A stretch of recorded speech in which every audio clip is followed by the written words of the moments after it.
Saudara, mari kita lanjutkan lagi tulisan dari Pak Salihin ya, yang dulunya adalah mantan faculty member Prasetya Mulia Business School. Ya.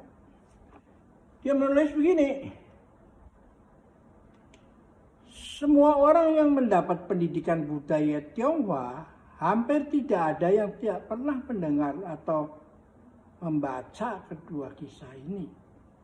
Terutama yang pertama itu, Yukong Yisan itu, kakek bodoh yang memindahkan gunung gitu.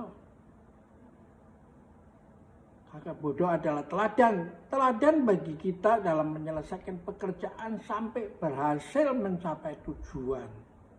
Kedua kisah yang sedemikian sederhana, kalau dibukukan biasanya menjadi bacaan anak-anak, tapi pengaruhnya sangat tidak sederhana.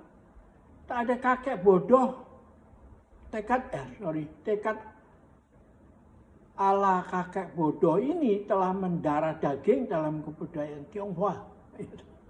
Ini sudah menjadi seperti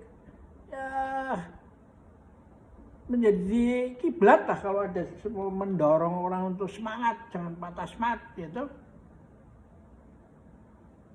Sadar atau tidak sadar, pernah mendengar atau tidak pernah mendengar, kebanyakan orang Tionghoa dalam jiwanya telah tertanam tekad pantang menyerah ya.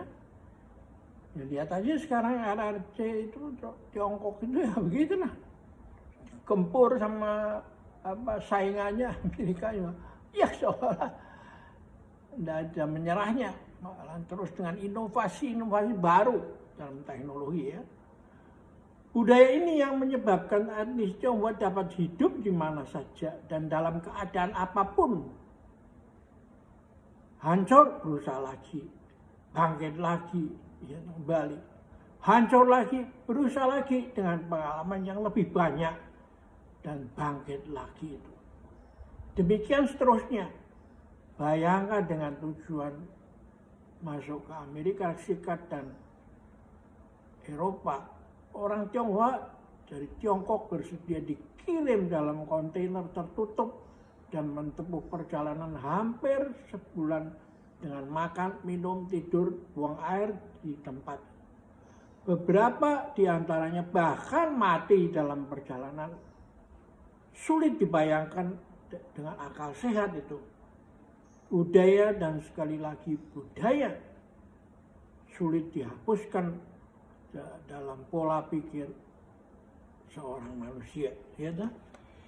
Ini kan luar biasa ini. Lalu kalau kita mengetahui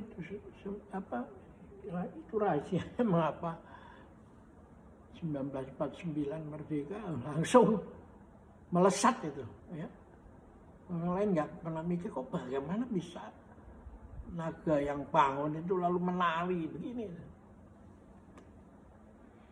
Salah satu lagi yang saya kumpulkan dari hasil saya mengkoleksi cerita-cerita Zen itu adalah di Jepang itu ada style kaligrafi berbagai macam, 7 macam atau apa itu saya lupa. Satu hari dia mengatakan saya ingin menyalin Tripitaka, itu 3 keranjang kitab suci agama Buddha dalam 7 style kaligrafi itu. Bayangkan 3 keranjang 7 style kaligrafi. Ya orang bilang si kakek pintar itu biasanya gila, mati pun belum selesai. Jadi jawabannya sederhana aja, sebodoh. Yang penting setiap hari 1 lembar itu.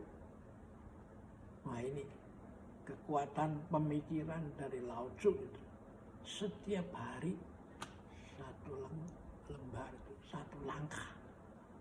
Meskipun perjalanan masih ribuan li itu ya. Setiap hari berbuat baik ini. Diamankannya dengan berbuat baik. Ya. Meski banyak rintangan itu.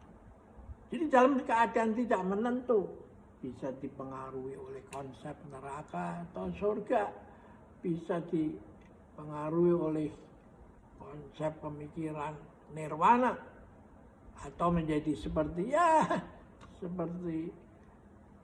satwa aja yang hidup, nyamuk, mati, ya nggak peduli gitu, ya dah.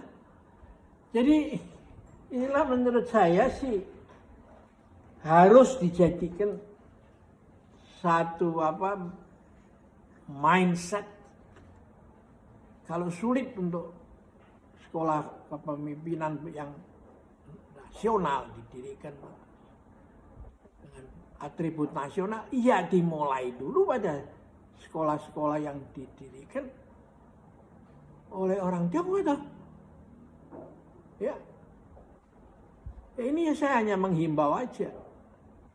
Nggak cukup satu, seluruhnya itu harus dipanggil Commander School ke Jakarta ini untuk di briefing itu, diarahkan. Sehingga kita benar-benar sudah tidak ada lagi, lalu kalau konsepnya sudah demikian solid, siapa lagi yang bisa memberi alternatif konsep itu? Karena ini akan menjadi arus besar itu. Menjadikan Indonesia ini menjadi pusat Bhinneka Tunggal Ika dari dunia itu. Seperti yang diharapkan oleh Sekjen PBB Guterres ya, Antonio Guterres itu ya.